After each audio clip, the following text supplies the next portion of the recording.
Welcome dear students, EM by make it easy के online platform में सभी students का स्वागत है।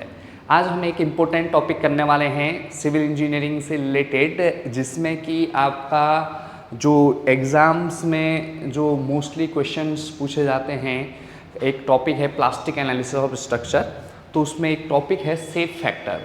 तो shape factor for different section के लिए किस तरह से सेफ फैक्टर निकाला जाता है, इसका इम्पोर्टेंस क्या है और कैसे कैसे इससे क्वेश्चन आते हैं। तो सबसे पहले समझते हैं कि सेफ फैक्टर होता क्या है। तो shape factor is the ratio of, अगर हम बात करें plastic moment carrying capacity of section, plastic moment carrying capacity of any section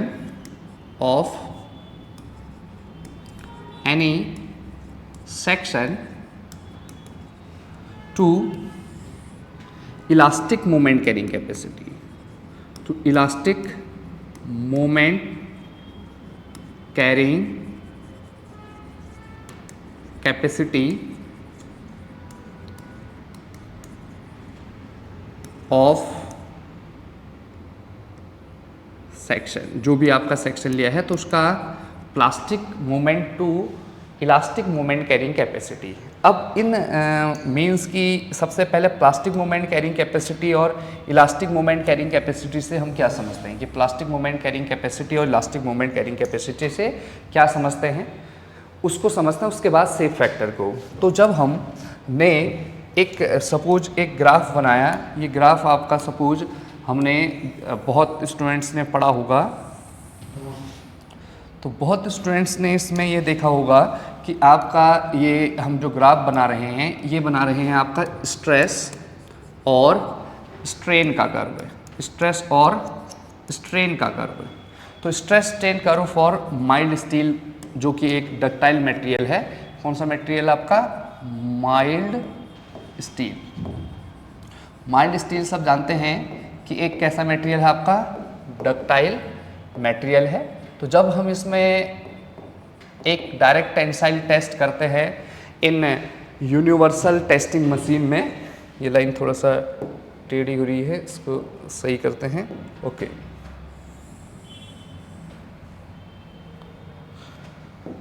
okay. तो जब हम इसमें एक ग्राफ बनाएंगे, सपोज हमने एक ग्राफ बनाया, तो ग्राफ आपको कुछ इस तरीके से दिखता होगा।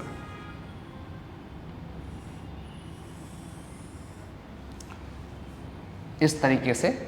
तो यहाँ पर आपके डिफरेंट पॉइंट आते हैं। जैसे ये आपका क्या होता है? आपका ओरिजिन होता है। फिर up to a certain load या स्ट्रेस वैल्यू ये ग्राफ आपका क्या हो जाता है? आपका लीनियर।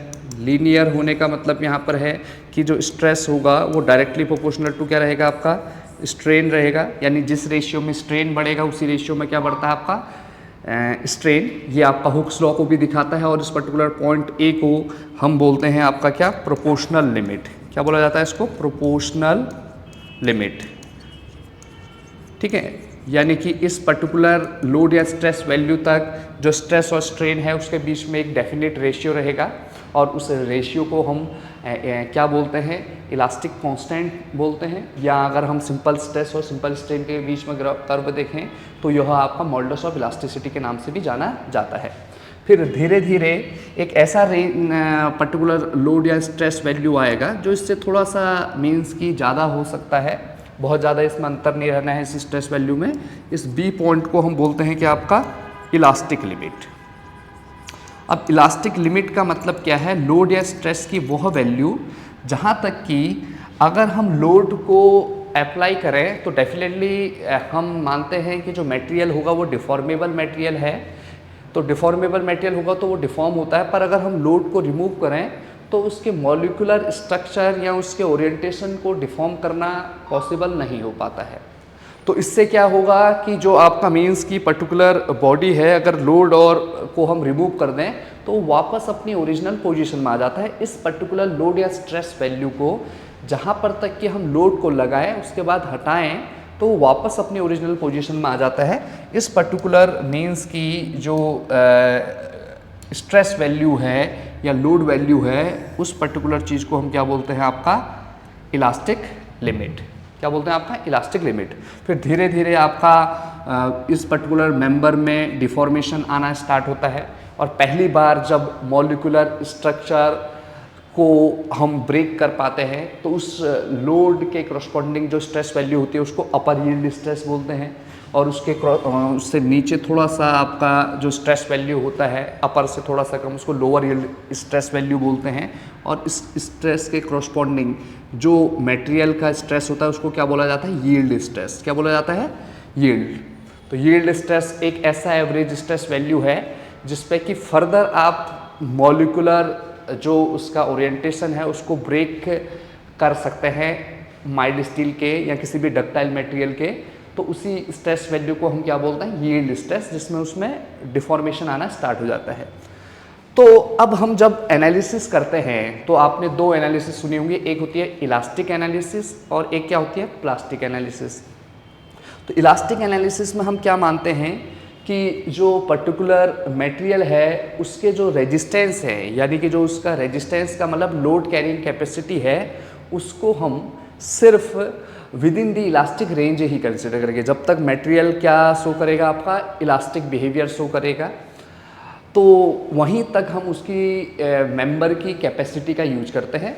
तो जब हम सिर्फ इस रेंज तक ही मटेरियल को की रेजिस्टेंस या लोड कैरिंग कैपेसिटी को मींस की यूज करते हैं, तो उस टाइम पे जितना आपका मींस की इस पर्टिकुलर मेंबर ने रेजिस्टेंस डेवलप किया होता है किसी भी सेक्शन के द्वारा, उसको बोलते हैं इलास्टिक मोमेंट कैरिंग कैपेसिटी या इलास्टिक मोमेंट ऑफ रेजिस्टेंस। क्या भी बोल सकते हैं, इलास्टिक मोमेंट कैरिंग कैपेसिटी बोल दें, या इसी चीज़ को हम क्या भी बोल सकते हैं, आपका elastic moment of resistance. Elastic moment of resistance, moment of resistance. और मोमेंट ऑफ रेजिस्टेंस क्या होता है, अगर किसी भी मटेरियल की बात करें, यानी maximum resistance offered by the section against the bending moment या अगेंस्ट द एक्सटर्नल लोड। तो इलास्टिक मोमेंट ऑफ रेजिस्टेंस कैसे निकाला जाता है, अगर मैं elastic moment of resistance ME बोल दूं तो इज इक्वल टू क्या हो जाएगा, इस मटेरियल का जो भी परमिसिबल स्ट्रेस है, मटेरियल का मैक्सिमम परमिसिबल जो भी स्ट्रेसेस हैं, इनटू इसका क्या होता है, सेक्शन मॉडुलस। वो भी कौन सा सेक्शन मॉडुलस, इस JD को बोलते हैं आपका elastic section modulus. Elastic section modulus. आपने सोम में एक काफ़ी फेमस क्वेश्चन भी देखा होगा कि strength of a beam is a function of किसका, आपका सेक्शन मॉडुलस का। और सेक्शन मॉडुलस किस पे डिपेंड करता है, सबको पता है इलास्टिक सेक्शन मॉडुलस क्या होता है। अगर आप बात करें तो इलास्टिक सेक्शन मॉडुलस आपने देखा होगा, ZE is equal to moment of inertia about the bending axis upon maximum depth of neutral axis. ये आपने ZE का फॉर्मूला देखा होगा। तो यहाँ से ये पता चला इलास्टिक मोमेंट ऑफ। अब बात करते हैं plastic moment carrying capacity of any section क्या होता है। तो अब क्या होता है कि जब मटेरियल को बियॉन्ड दिस इलास्टिक रेंज हम लोड मीन्स की लगाते हैं, तो मटेरियल में डेफिनेटली स्ट्रेस की वैल्यूज़ क्या होती हैं, बढ़ते रहती हैं, और अलग अलग सेक्शन में आपके इनके जो स्ट्रेसेस की वैल्यू है इंक्रीज होती है। मान लो इनिशियली जो स्ट्रेस का वैल्यू था वो क्या था, आपका F, और F धीरे धीरे लोड बढ़ाया तो इस पर्टिकुलर मटेरियल में जो स्ट्रेसेस की वैल्यू हो गई, यानी एक्सट्रीम फाइबर में, वो आपकी सपोज पहुंच गई कहाँ तक, यील्ड स्ट्रेस तक। तो यील्ड स्ट्रेस में पहुंचने का मीन्स जो भी ये आपका पर्टिकुलर क्रॉस सेक्शन है, कोई भी एक क्रॉस सेक्शन है, इसके एक्सट्रीम फाइबर जब इसमें बेंडिंग आ रही है तो ये अपने मैक्सिमम यील्ड स्ट्रेस तक पहुँच चुके हैं। पर फर्दर अगर हम इस पर्टिकुलर रेंज में आप देख पा रहे हैं स्ट्रेस का बिहेवियर लीनियर है, तो ये तो आपका इलास्टिक रेंज है। बट अब इसके बाद फर्दर अगर हम लोड लगाएं तो आप देख पा रहे हैं स्ट्रेन बढ़ रहा है, तो वैसे वैसे स्ट्रेस बढ़ रहा है, और एक ऐसा टाइम आएगा कि जब इसके इस पर्टिकुलर क्रॉस सेक्शन के और भी फाइबर आपके किस में कन्वर्ट होने लग जाएंगे, आपके दैट इज यील्ड स्ट्रेस में। यानी कि इन पर्टिकुलर फाइबर ने, जैसे मान लो सपोज एक फाइबर, दो फाइबर, तीन फाइबर, ऐसी 1 फाइबर, 2 फाइबर, 3 फाइबर, ये लेयर भी अपनी मैक्सिमम यील्ड स्ट्रेस वैल्यू पे पहुंच गए। तो यहाँ पर अब इस इतना particular portion of cross section and इतना पर्टिकुलर क्रॉस सेक्शन रिकवरेबल नहीं है, पर इस पर्टिकुलर क्रॉस सेक्शन में यानी कि इस पर्टिकुलर रेंज में अगर हम बात करें तो अभी यहाँ पर ग्राफ से पता चल रहा है ये जो स्ट्रेस डायग्राम दिख रहे हैं ये लीनियर बिहेवियर शो कर रहे हैं। कैसे बिहेवियर शो कर रहे हैं? लीनियर। तो that means linear behaviour show करने का मीन्स किस रेंज में है? अभी भी इलास्टिक रेंज में है। और यहाँ पर आपका जो पर्टिकुलर मटेरियल है उसमें कैसा बिहेवियर हो गया है? Permanent deformation. परमानेंट डिफॉर्मेशन होगा मीन्स प्लास्टिक, तो इसको बोलते हैं इलास्टोप्लास्टिक रेंज। क्या बोलते हैं? इलास्टोप्लास्टिक सेक्शन कन्वर्ट हो गया है। पर फर्दर लोड की वैल्यू हमने लोड बढ़ा रहे हैं, लोड P किया, फिर P1 किया, फिर यहाँ पर P2। अब एक ऐसा लोड हमने कर दिया, सपोज इसका नाम मैंने अल्टीमेट लोड नाम रख दिया। और इस टाइम पे क्या हुआ कि अब हमारा कि जो भी आपका पर्टिकुलर मेंबर है उसके सभी फाइबर किस में पहुंच गए? आपके यील्ड स्ट्रेस में। किस में पहुंच गए? आपके यील्ड स्ट्रेस में। यानी कि अब क्या हुआ कि फर्दर अब जो इस पर्टिकुलर मेंबर के मींस की क्रॉस सेक्शन आप देख पा रहे हैं, इस क्रॉस सेक्शन के और भी जो लेयर हैं ये जो अभी इलास्टिक रेंज में थी, अब उन्होंने भी अपने इस क्रॉस सेक्शन ने सभी, ये क्रॉस सेक्शन है, क्रॉस सेक्शन कैसा भी हो सकता है, रेक्टेंगल, ट्रायंगल, सर्कल, तो हमने एक ऐसे ही स्कीमेटिक डायग्राम बना रखा है। तो अगर हम यहाँ पर बात करें तो सभी लेयर अब आप किस में पहुँच चुके हैं? यील्ड स्ट्रेस में। तो आप देख पा रहे हैं जब हम बात कर रहे थे इलास्टिक रेंज की तो लोड सिर्फ कितना ले जा रहा था? P। तो लोड P ले जा रहे हैं, इसका जो लोड कैरिंग कैपेसिटी या बेंडिंग मोमेंट कैरिंग कैपेसिटी या मोमेंट कैरिंग कैपेसिटी थी वो कम थी। पर जैसे पर इसके बाद भी बियॉन्ड दिस आपको पता है फेलियर यहाँ कहीं नज़र आता है, ठीक है ना, फेलियर। तो इससे पहले आपने एक पॉइंट सुना होगा जिसको बोलते हैं E को अल्टीमेट पॉइंट या अल्टीमेट लिमिट। तो अल्टीमेट लिमिट क्या होता है? अल्टीमेट लिमिट किसी भी एक पर्टिकुलर डक्टाइल मटेरियल का या किसी भी मटेरियल का वह मैक्सिमम रेजिस्टेंस है जिसमें कि उस पर्टिकुलर मटेरियल ने इलास्टिक पॉइंट के बाद अपनी फुल जो आपकी इसकी रिजर्व स्ट्रेंथ थी, जो भी इसकी क्या थी? रिजर्व स्ट्रेंथ थी। क्योंकि देखो फेलियर क्या इस रीजन में इसका फ्रैक्चर या फेलियर नज़र आ रहा है? नहीं। किस पॉइंट में यहाँ पर इसका फेलियर होता है? After the ultimate point. तो इस पर्टिकुलर टाइम पे जबकि मटेरियल के सभी लेयर किस में कन्वर्ट हो गए? यील्ड स्ट्रेस में। तो फर्दर अगर अब आप लोड लगाएंगे तो इस पर्टिकुलर मेंबर में क्या आ जाएगा? आपका रोटेशन डेवलप हो जाएंगे, ठीक है ना, और यानी कि एक हिंज की तरह काम करने लगा था जिसको प्लास्टिक हिंज कहते हैं। पर इस पर्टिकुलर सेक्शन में जिसको हमने क्या बोला, आपका प्लास्टिक स्टेज में पहुंच चुका है, तो इस टाइम पे जो भी इसकी मोमेंट कैरिंग कैपेसिटी होगी, जो भी इस पर्टिकुलर क्रॉस सेक्शन की मोमेंट कैरिंग कैपेसिटी होगी, तो इसी मोमेंट कैरिंग कैपेसिटी को हम क्या बोलते हैं? Plastic moment carrying capacity. तो प्लास्टिक मोमेंट कैरिंग कैपेसिटी क्या है?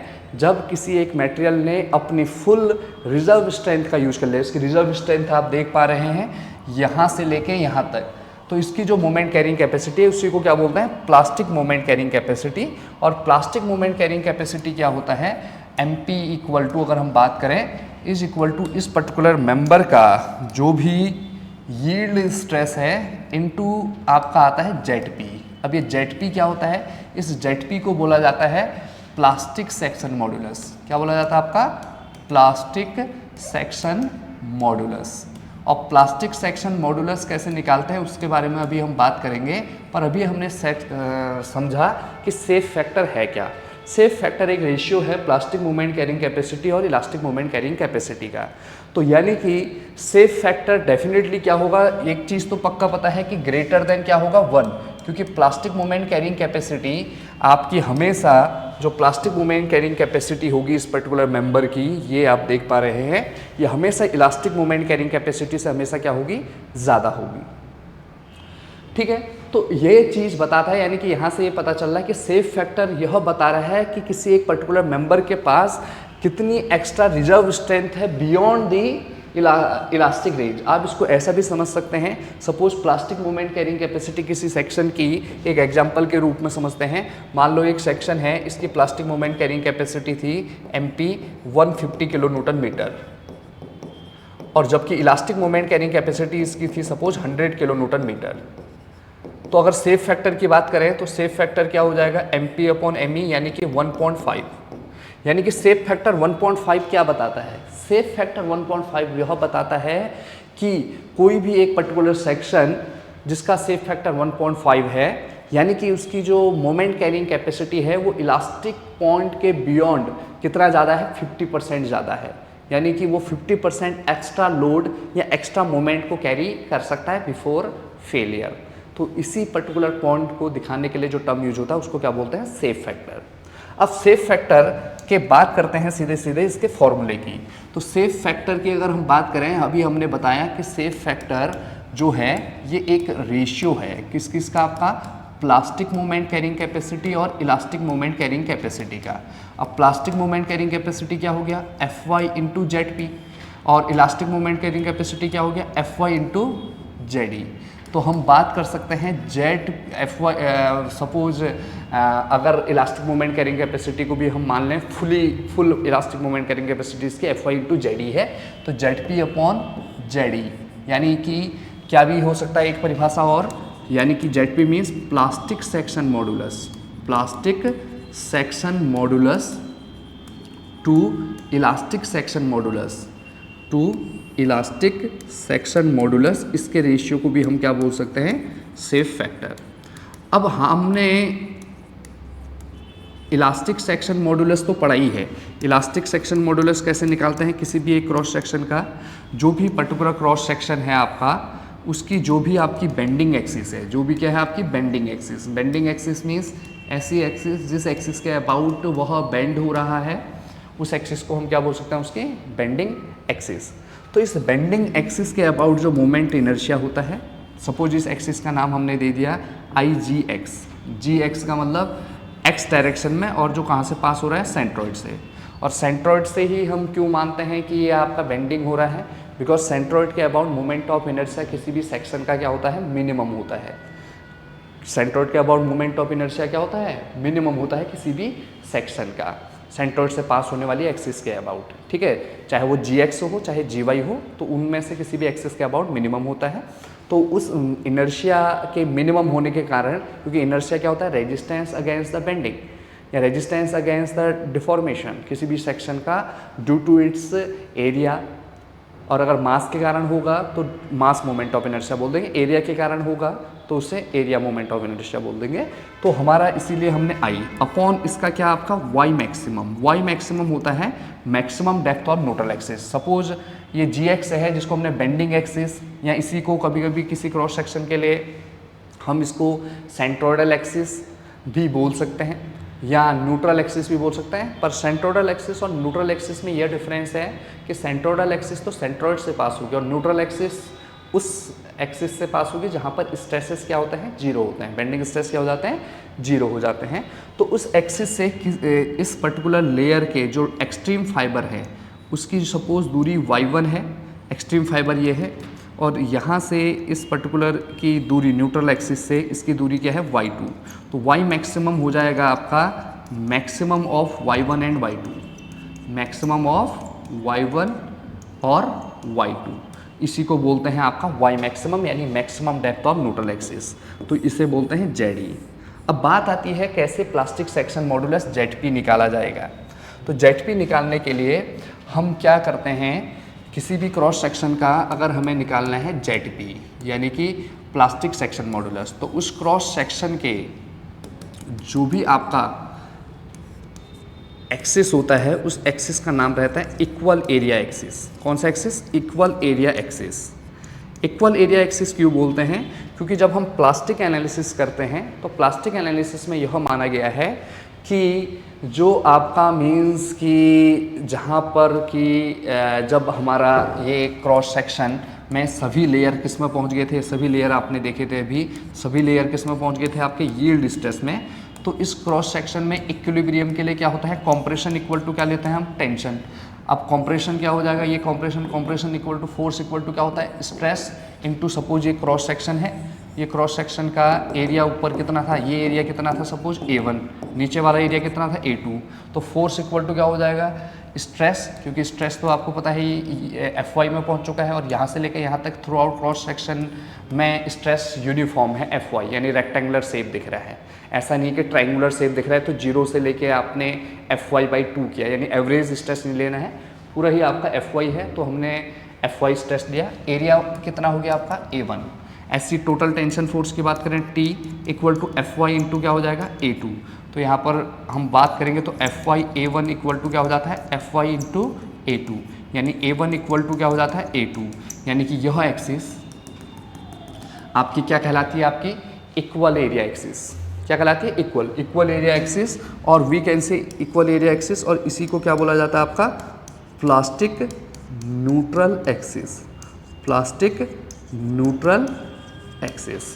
ठीक है, तो हमारा जो बात होती है कि जेड पी निकाला जाता है, तो जेड पी कैसे निकाला जाता है कि प्लास्टिक न्यूट्रल एक्सिस के अबाउट जो भी ये एरिया है, एरिया 1 कहाँ पर लगेगा, जो भी एरिया 1 का सी जी होगा, सपोज इसका सी जी है यहाँ पे और एरिया 2 ये है, एरिया 2 ये है, तो इसका जो फर्स्ट मोमेंट ऑफ एरिया होता है, जो भी आपका एरिया है उसका उनका अगर हम फर्स्ट मोमेंट ऑफ एरिया ले लें तो Z P is equal to sigma A Y bar, यानी फर्स्ट मोमेंट ऑफ एरिया। तो फर्स्ट मोमेंट ऑफ एरिया क्या हो जाएगा, वाई बार मीन्स इस एरिया की इस इक्वल एरिया एक्सिस से डिस्टेंस सपोज y1 है, इस दूसरे वाले एरिया की सी जी की इस इक्वल एरिया एक्सिस से डिस्टेंस सपोज क्या है A2 कहाँ पर लगेगा, आपको पता है A2 कहाँ पर लगेगा, जो भी ये नीचे वाला एरिया है इसके एरिया के CG में, सपोज G2।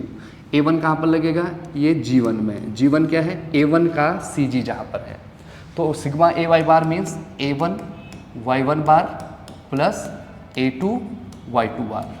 अब अगर हम बात करें A1 इक्वल टू A2 है तो हम इसको क्या कर सकते हैं A/2 Y1 bar plus A/2 क्या आपका Y2 बार।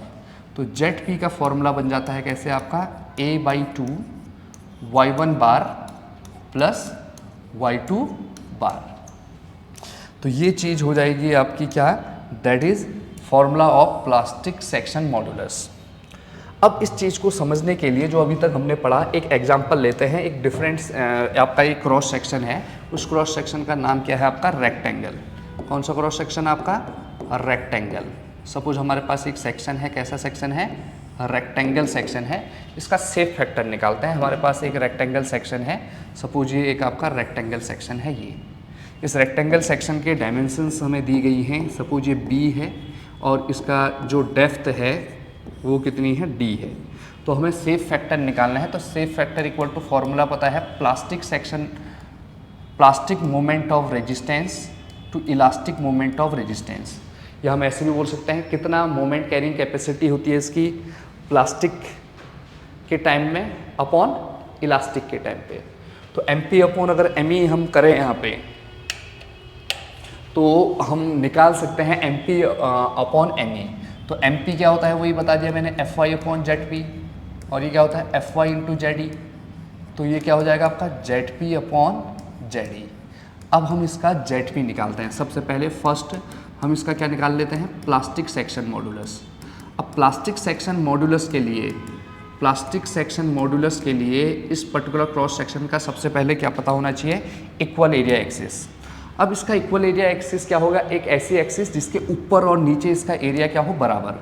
तो हमें पता है कि अगर मैं इसको बिल्कुल बीच से, क्योंकि ये सिमेट्रिकल सेक्शन है, तो सिमेट्रिकल सेक्शन के केस में, जैसे सिमेट्रिकल सेक्शन क्या होते हैं, रेक्टेंगल हो गया, सर्कल हो गया, ठीक है ना, कोई एक सिमेट्रिकल आई सेक्शन हो सकता है, स्क्वायर हो गया। इन सेक्शन को अगर मैं इसके सेंटर से कट करूं या इसके जो सेंट्रोइडल एक्सिस होती है वही इक्वल एरिया एक्सिस हो जाती है, तो हम ऐसी बात कर सकते हैं। पर ट्रायंगल के केस में नहीं होगा, क्योंकि ट्रायंगल के केस में आपको पता है अगर मैं एक्स एक्सिस के अबाउट देखूं, एपेक्स अपवर्ड है तो ऊपर एरिया कुछ होगा, नीचे एरिया कुछ और, तो उसके सेंट्रोइड और इक्वल एरिया एक्सिस अलग अलग होंगे। तो अभी तो हम बोल सकते हैं इक्वल एरिया एक्सिस यही है, यानी EAA, यानी इक्वल एरिया एक्सिस यही है EAA। तो यहाँ से लेके यहाँ तक का जो डिस्टेंस है सपोज कितना है आपका D/2, ये भी कितना होगा आपका D/2। तो अब हमारे पास दो एरिया मिल गए हैं, एक पहला एरिया एक दूसरा एरिया। पहला एरिया आपको दिख रहा है, ये मैंने सेडेड कर दिया है आपका, तो ये A1, तो A1 लगेगा कहाँ? अब A1 होगा कितना? पहले तो A1 होगा कितना, अगर हम बात करें तो A1 होगा कितना? B into D by two definitely, और A2 कितना होगा? ये भी B into D by two होगा। अब ये A1 लगेगा कहाँ पर? इस A1 के CG में। अब A1 की डेप्थ कितनी है? D by two. A1 की डेप्थ कितनी है? D by two. तो इसका जो CG होगा इक्वल एरिया एक्सिस से, यानी Y1, वो क्या हो जाएगा? D बाई टू का आधा, तो कितना हो जाएगा? D by four. ऐसी A2 कहाँ लगेगा? इसके CG में, यानी कि जो ये नीचे वाला जो साइडेड नहीं है, और इसकी डिस्टेंस जो हो जाएगी यहाँ से लेके यहाँ तक Y2, ये कितना हो जाएगा? ये भी D बाई फोर, क्योंकि ये D बाई टू है, ये दूसरा वाला एरिया का डेप्थ D बाई टू है, तो इसका D बाई फोर। तो प्लास्टिक सेक्शन मॉडुलस ZP अगर हम बात करें तो ZP इक्वल टू क्या हो जाएगा? दैट इज़, हमें पता है एरिया का क्या लेना है? मोमेंट। क्या लेना है आपने? तो मोमेंट ऑफ एरिया। तो मोमेंट ऑफ एरिया अगर हम लें तो मोमेंट ऑफ एरिया क्या हो जाएगा? पहले वाले एरिया का मोमेंट क्या हो जाएगा? A1 into Y1। दूसरे वाले एरिया का मोमेंट क्या हो जाएगा? A2 into Y2।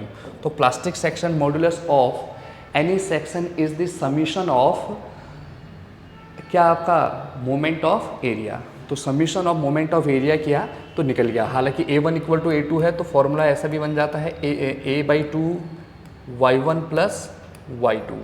अब A by two means A by two, A कितना हो जाएगा? यानी एरिया कितना है? BD by two, Y1 plus Y2। Y1 कितना है आपका? D by four. What is Y1? पहले वाले एरिया के CG से लेके इक्वल एरिया एक्सिस तक की डिस्टेंस, D बाई फोर। ऐसी Y2 क्या हो जाएगा? D by four. तो इसको सॉल्व करेंगे तो ये कितना आ जाएगा? BD square by four. तो ये तो हो गया प्लास्टिक सेक्शन मॉडुलस। पर अगर जब हम बात करते हैं इलास्टिक सेक्शन मॉडुलस की, इलास्टिक सेक्शन मॉडुलस में क्या देखा जाएगा? इसी पर्टिकुलर क्रॉस सेक्शन का क्या देखी जाएगी? मॉडुलस। तो इलास्टिक सेक्शन मॉडुलस में अगर हम बात करें, यही क्रॉस सेक्शन है आपका, सपोज ये रेक्टेंगल क्रॉस सेक्शन है, सेम क्रॉस सेक्शन,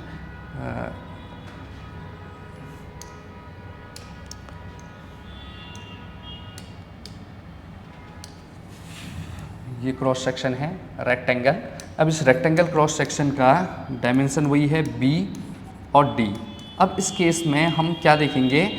एक एक्सिस देखेंगे, तो ये एक्सिस क्या कहलाएगी? ENA, यानी elastic neutral axis.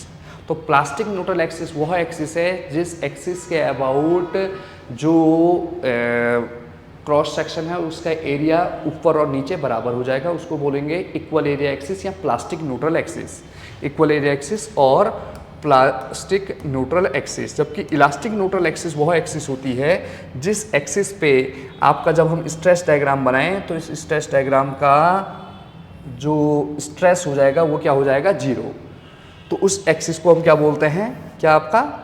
Elastic neutral axis, जहाँ पर स्ट्रेसेस क्या हो जाता है? जीरो। अब जो भी आपके होमोजीनियस सेक्शन होते हैं, होमोजीनियस मीन्स सेम मटेरियल के बने होते हैं, होमोजीनियस एंड सिमेट्रिकल सेक्शन, और या होमोजीनियस सेक्शन के केस में इलास्टिक न्यूट्रल एक्सिस हमेशा उसके सेंट्रोइड से पास होती है। कहाँ से पास होती है? सेंट्रोइड से। तो अगर हमें सेंट्रोइडल एक्सिस पता हो तो हम इलास्टिक न्यूट्रल एक्सिस निकाल लेते हैं। तो इलास्टिक न्यूट्रल एक्सिस अब हम पता है इसका सेंट्रोइड कहाँ पर लाई करता है? इसका सेंट्रोइड लाई करता है कहाँ पे? D by two. यहाँ पर हमने सेंट्रोइड वर्ड यूज़ नहीं किया था, यहाँ पर हमने क्या यूज़ किया था? जिसके ऊपर और नीचे एरिया बराबर हो। ठीक है, इक्वल एरिया एक्सिस। यहाँ पर क्या बोल रहे हैं? सेंट्रोइडल एक्सिस या इलास्टिक न्यूट्रल एक्सिस। तो इसका फॉर्मूला क्या होता है? ZE equal to I upon Y maximum, यानी maximum depth of neutral axis. अब maximum depth of neutral axis क्या होती है? वही न्यूट्रल एक्सिस से जो एक्सट्रीम फाइबर है उसकी मैक्सिमम डेप्थ। अब मैक्सिमम डेप्थ अगर हम बात करें तो चाहे ऊपर वाला न्यूट्रल एक्सिस से अपर वाले लेयर की बात कर लो या बॉटम मोस्ट लेयर की बात कर लो, दोनों की डिस्टेंस बराबर है तो Y मैक्सिमम वही होगा। और I क्या था? बेंडिंग एक्सिस के अबाउट, और बेंडिंग में एक्सिस के अबाउट मोमेंट ऑफ इनर्शिया क्या होता है रेक्टेंगल का? BD cube by 12। अगर वो इस एक्सिस के अबाउट क्या हो रहा है? बेंड हो रहा है। तो जिस एक्सिस को कट करता है आपका बेंडिंग एक्सिस, उसका क्यूब हो जाता है, तो BD क्यूब बाई 12 और Y मैक्सिमम क्या हो गया? D by two. तो सॉल्व करेंगे तो ये क्या हो गया? BD square by 6। तो यहाँ से ZE हमारा कितना आ गया? BD square by 6। तो अब हम थर्ड स्टेप में अगर सेफ फैक्टर निकालें तो सेफ फैक्टर इक्वल टू हमें पता है ZP अपॉन ZE, यानी BD स्क्वायर बाई 4 बटे बी डी स्क्वायर बाई 6, यानी कितना हो गया, बी डी स्क्वायर से बी डी स्क्वायर कैंसिल, ये 6/4, तो 3/2 या कितना हो गया 1.5। तो यानी कि जो ये रेक्टेंगल सेक्शन है, इस रेक्टेंगल सेक्शन का शेप फैक्टर कितना आया 1.5। तो ये क्या चीज़ बताता है, यह बताता है कि दैट इज़ MT/ME का रेशियो कितना है 1.5। यानी कि एक रेक्टेंगल सेक्शन की जो मोमेंट कैरिंग कैपेसिटी होती है वह आपके उसकी इलास्टिक मोमेंट कैरिंग कैपेसिटी से, यानी प्लास्टिक मोमेंट कैरिंग कैपेसिटी कितनी होती है 50% ज़्यादा होती है। या हम ऐसा बोल सकते हैं कि एक rectangle section plastic hinge develop करने से पहले, प्लास्टिक हिंज डेवलप करने का मतलब जब उस क्रॉस सेक्शन के सभी लेयर्स अपनी फुल रिजर्व स्ट्रेंथ का यूज कर देते हैं, तो उसके बाद वो particular cross section rotation allow कर देता है। उस रोटेशन अलाउ करने से पहले उसने जितना मोमेंट को रजिस्ट किया था उसको प्लास्टिक मोमेंट बोलते हैं। तो इसकी moment carrying capacity elastic range या इलास्टिक स्टेज के बियॉन्ड कितना परसेंट ज़्यादा है, 50% ज़्यादा है। तो ये हो जाएगा आपका किसका, रेक्टेंगल का। ऐसी और हम देख सकते हैं और सेक्शन हैं, जैसे आपके हम बात करते हैं सर्कुलर सेक्शन का, किसका आपका, that is circular. Second section देख लेते हैं और समझना है किसका, आपका सर्कुलर सेक्शन का। सपोज एक सर्कुलर सेक्शन है, इसका हमें निकालना है आपका सपोज शेप फैक्टर। तो शेप फैक्टर निकालने के लिए सबसे पहले फर्स्ट स्टेप तो क्या होगा, फर्स्ट स्टेप इज इसका क्या निकालना पड़ेगा, प्लास्टिक सेक्शन मॉडुलस। अब प्लास्टिक सेक्शन मॉडुलस निकालने के लिए इस पर्टिकुलर क्रॉस सेक्शन को 2 इक्वल हाफ में कट करना पड़ेगा। अब 2 इक्वल हाफ आपको पता ही है, अगर इसको बिल्कुल सेंटर से कट कर दें तो इसके 2 इक्वल हाफ बन जाएंगे और एक एरिया ये हो जाएगा, एक एरिया ये हो जाएगा ऊपर वाला सर्कल और एक नीचे। अब अगर ऊपर वाला सर्कल की बात करें तो ऊपर वाला सर्कल क्या हो जाएगा, इस तरीके से सेमी सर्कल, क्या हो जाएगा आपका सेमी सर्कल। ऐसे नीचे वाला एरिया की बात करें, नीचे वाला एरिया भी इस तरह से क्या हो जाएगा आपका, इस तरह से सेमी सर्कल। ये तो 2 एरिया हो गए। अब फर्स्ट वाला एरिया जो हो जाएगा, ये तो आपको पता है कितना हो जाएगा, पूरा एरिया कितना होता है πd²/4, तो इसका आधा कितना हो जाएगा πd²/8। दूसरा एरिया भी कितना हो जाएगा πd²/8। पर हमें पता है कि जो भी ये आपका इक्वल एरिया एक्सिस है, जो भी ये इक्वल एरिया एक्सिस है, इस इक्वल एरिया एक्सिस से हमें इस पहले वाले एरिया की क्या देखनी पड़ती है, CG, इसी को बोलते हैं y1। अब आपको पता होगा कि सेमी सर्कल का, कोई भी सेमी सर्कल है उसका जो CG लाई करता है वो कहाँ पर करता है, इस बेस से 4r/3π बोल दो, या आप 2d/ क्या कर सकते हो 3π। सिमिलरली इसका भी अगर हम यहाँ पर बात करें कि जो y2 हो जाएगा वो क्या हो जाएगा 4r/3π बोल दो, या 2d/ क्या हो जाएगा 3π। तो यानी कि अब ZP क्या होता है सबको पता है, समीशन ऑफ AY बार, या हम यानी कि moment of area about equal area axis. तो AY बार यानी A1Y1 प्लस A2 Y2, या A1 = A2 होता है तो आप A/2 Y1 प्लस क्या कर सकते हो Y2 कर सकते हो, ठीक है, या A1 और Y1 को रख दो तब भी निकल जाएगा। अब Y1 हमें पता है, Y2 पता है और A1 Y1 भी पता ही है, तो हम यहाँ से क्या कर देंगे A = πd²/4 / 2 that is 8 Y1। और Y1 कितना है 2d/3π, और ये भी कितना है 2d/3π। तो सॉल्व करेंगे इसको तो ये हो जाएगा आपका, दैट इज सॉल्व करके 2d/3π और 2d/3π क्या हो जाएगा 4d/3π। तो πd²/8 × 4d/3π। अब पाई से पाई क्या हो जाएगा कैंसिल, 4 से कितने बार कैंसिल हुआ 2। तो ZP ऑफ सर्कुलर सेक्शन कितना आ गया d³/6, d³/6। पर अगर इसी क्रॉस सेक्शन का हम अगर इलास्टिक सेक्शन मॉडुलस निकालें, इसी क्रॉस सेक्शन का, इसी सर्कुलर क्रॉस सेक्शन का अगर हम बात करें इसका, हमें निकालना हो इलास्टिक, तो इसके लिए कौन सी एक्सिस देखनी पड़ेगी इसकी, इलास्टिक न्यूट्रल एक्सिस। और इलास्टिक न्यूट्रल एक्सिस कहाँ से पास होगी इसकी, इलास्टिक न्यूट्रल एक्सिस कहाँ से पास होगी सेंट्रॉइड से। तो इसका maximum depth of neutral axis क्या होगा, इस केस में वाई मैक्सिमम देखेंगे, चाहे ऊपर देख लो या नीचे देख लो, कितना होगा आपका d/2। और इस एक्सिस के अबाउट मोमेंट ऑफ इनर्शिया कितना होता है πd4/64, πd4/64 बेंडिंग एक्सिस या जो इलास्टिक न्यूट्रल एक्सिस है अबाउट दी एक्स डायरेक्शन, उसके अबाउट अगर कोई एक सर्कुलर सेक्शन अगर बेंड हो रहा है, अगर वो मोमेंट से सब्जेक्टेड हुआ है तो πd4/64, तब इसका जेडी कितना हो जाएगा, ZE equal to I upon maximum depth of neutral axis. Maximum depth of neutral axis क्या होती है, जो भी एक्सट्रीम लेयर्स है चाहे बॉटम मोस्ट या टॉप मोस्ट या बॉटम मोस्ट, उसकी इलास्टिक न्यूट्रल एक्सिस से जो मैक्सिमम डेप्थ होती है उसी को वाई मैक्सिमम बोलते हैं। तो आई कितना हो गया आपका πd4/64, वाई मैक्सिमम क्या हो गया आपका d/2। तो अगर हम यहाँ पर बात करें तो ZE इज इक्वल टू क्या हो जाएगा, देखो πd³ अपॉन कितना हो जाएगा 32, 2 से 32 बार ये, तो ZE पता चल गया और ZP पता चल गया। तो हम सेफ फैक्टर निकाल सकते हैं, तो shape factor is equal to ZP अपॉन ZE। तो ZP कितना हो गया, ZP है आपका d³/6, ये भी क्वेश्चन पूछा जा सकता है, और ये भी πd³/32। अब इसको सॉल्व करेंगे तो d³ से आपको पता है d³ कैंसिल आउट हो गया, तो ये कितना आ जाएगा 32/6π। अब 32 अगर आप 6π को सॉल्व करते हैं अपने कैल्सी में, अगर 32/6π को आप कैल्सी में अपने सॉल्व करें, यहाँ पे 32/6π कैल्सी, ठीक है ना, 32 divide by 6 divide by pi, तो ये 1.6976, तो 1.6976, तो नियरली कितना हो गया, लगभग 1.7। तो मीन्स एक सर्कुलर सेक्शन का शेप फैक्टर कितना है 1.7।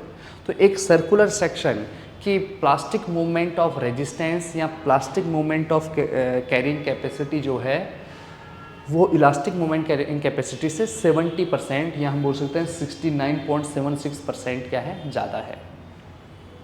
तो इसका मीन्स एक सर्कुलर सेक्शन ज़्यादा moment of resistance, plastic moment of resistance develop कर सकता है for the same loading condition and for the same area as compare to rectangle. ऐसी अगर हम ट्रायंगल की बात करें, अब देखो ट्रायंगल के लिए अगर हम बात करें, ऐसी तीसरा सेक्शन हम ले लें किसका, ट्रायंगल। अब ट्रायंगल के दो केस होते हैं, एक ट्रायंगल में होता है वर्टेक्स अपवर्ड और एक होता है वर्टेक्स हॉरिजॉन्टल। वर्टेक्स कैसा आपका, हॉरिजॉन्टल। तो वर्टेक्स अपवर्ड होने का मतलब क्या है, देखो अगर यहाँ पर ट्रायंगल दिखे, ये सेफ है, तो अगर ऐसा हो तो इसे क्या बोलेंगे, वर्टेक्स अपवर्ड। पर इसी क्रॉस सेक्शन को, इसी को अगर मैं इस तरीके से हॉरिजॉन्टली रख दूं,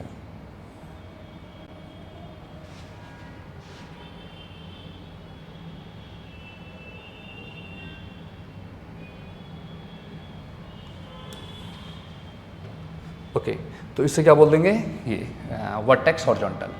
तो इस केस में अगर सबसे पहले प्रॉब्लम तो क्या है, अगर हम बात करें, मैं आपको इसका आंसर अभी निकाल के देते हैं। तो सबसे पहले तो अगर इसका ZP निकालें तो सबसे पहला प्रॉब्लम है इसका क्या निकालना, इक्वल एरिया एक्सिस निकालना। अगर हम वर्टेक्स अपवर्ड की बात करें तो सबसे पहले इक्वल एरिया एक्सिस निकालना पड़ेगा, यानी कि हमें एक ऐसी एक्सिस माननी पड़ेगी जिसके ऊपर और नीचे क्या हो, एरिया बराबर। फिर उसके बाद ZD निकालना तो आसान है, ZD तो आपको पता ही है, आई आपका मोमेंट ऑफ इनर्शिया इसका न्यूट्रल एक्सिस के अबाउट पता ही रहता है, कितना आपका, दैट इज़ B। सपोज इसका H हाइट कितना है, H है, बेस कितना है, B है, तो आपका कितना हो जाता है BH³/36। और अगर हम यहाँ से ये बात करें तो ये कितना होता है आपका 2H/3, और यहाँ से कितना होता है H/3। तो ZD निकालना तो आसान है, ZD इक्वल टू क्या होता है BH³/36 और Y मैक्सिमम। पर यहाँ पर एक चीज़ और ध्यान रखें, Y मैक्सिमम क्या होगा, देखो 2H/3 और H/3 में मैक्सिमम क्या होता है 2H/3। तो अगर हम यहाँ पर सॉल्व करें तो ये कितना हो जाएगा BH²/24। ये तो आसानी से निकल जाएगा, पर ZP निकालने के लिए थोड़ा सा मेहनत करनी पड़ती है। एक अलग से सेशन में आपको बताऊंगा इसका ZP कैसे निकलेगा। जेड पी यानी कि उसके लिए इक्वल एरिया एक्सिस, ठीक है ना, अदरवाइज सेशन आज थोड़ा सा लंबा हो जाएगा। तो हम इसको देखेंगे कि इक्वल एरिया एक्सिस कैसे निकालेंगे। तो वर्टेक्स अपवार्ड होगा तो आपको याद रखना है इसका शेप फैक्टर कितना होता है 2.34। पर अगर वर्टेक्स हॉरिजॉन्टल हो, ये वर्टेक्स इसको क्या बोलते हैं, ये चीज़ क्या है वर्टेक्स, ये अपवार्ड है, ये वर्टेक्स क्या है हॉरिजॉन्टल, तो इसका जो शेप फैक्टर होता है वो कितना होता है 2 होता है। शेप फैक्टर क्या होता है आपका 2। तो ये हो गया आपका ट्रायंगल। तो अभी तक ऑल ऑफ द सेक्शन में जो जनरली मैक्सिमम शेप फैक्टर पाया गया है वो किसका पाया गया है आपका ट्रायंगल का, किसका आपका ट्रायंगल का। ऐसी चौथा अगर हम बात करें डायमंड सेक्शन। अब डायमंड क्या होता है, डायमंड की अगर हम बात करें कि एक रोम्बस टाइप का, यानी कि एक स्क्वायर सेक्शन है, जैसे अगर हम शेप की बात करें कोई एक स्क्वायर सेक्शन है, इस स्क्वायर सेक्शन को अगर हम ये इसका जो डायगोनल है, जो इसका डायगोनल है, ये इसके डायगोनल हैं, इस डायगोनल के अबाउट हॉरिजॉन्टल रख दें, इस डायगोनल के अबाउट क्या रख दें, इस तरीके से आपका हॉरिजॉन्टल रखते हैं, तो इस सेक्शन को क्या बोला जाता है आपका डायमंड। क्या बोला जाता है आपका डायमंड। तो इस डायमंड सेक्शन का, या इसको हम रोम्बस भी बोल सकते हैं, रोम्बस अगर ये सॉलिड हो। और ये भी ध्यान रखें कि जैसे अभी हमने बात की थी एक सॉलिड सर्कुलर सेक्शन, ये जो इससे पहले हमने 1.7 निकाला था, ये हमारे पास कैसा सेक्शन था सॉलिड। अगर हॉलो सर्कुलर सेक्शन आ जाए, तो हॉलो सर्कुलर सेक्शन अगर आपसे एग्जाम में पूछा जाए तो हॉलो सर्कुलर सेक्शन या एक आपका रिंग टाइप का कोई सेक्शन है, रिंग टाइप का, तो हॉलो सर्कुलर सेक्शन का जो शेप फैक्टर रहता है वो 1.27 रहता है। कितना रहता है 1.27। ये भी एक आपके लिए इम्पोर्टेंट क्वेश्चन हो सकता है, ठीक है, हॉलो सर्कुलर सेक्शन का, ठीक है ना। तो इसका कितना होता है अगर पूछे तो 2, कितना होता है आपका 2। हालांकि हॉलो सर्कुलर सेक्शन के लिए एक फॉर्मूला बनता है, वो फॉर्मूला मैं आपको लिखा दूंगा अभी। बट अगर हम बात करें कि यहाँ पे जो क्वेश्चन आपको पूछा जाएगा कि सर्कल का कितना होगा, ठीक है, तो हॉलो सर्कुलर सेक्शन का अगर हम बात करें, सॉलिड सर्कुलर सेक्शन को तो हमने देख लिया, तो थिन सर्कुलर रिंग का है 1.27, ये 2 है। अब अगर हम बात करें यहाँ पे नेक्स्ट एक टेबल देखते हैं, इस टेबल से आपको मीन्स की सभी शेप के मैं सेक्शन मॉड्यूलस बता देता हूँ, ठीक है ना।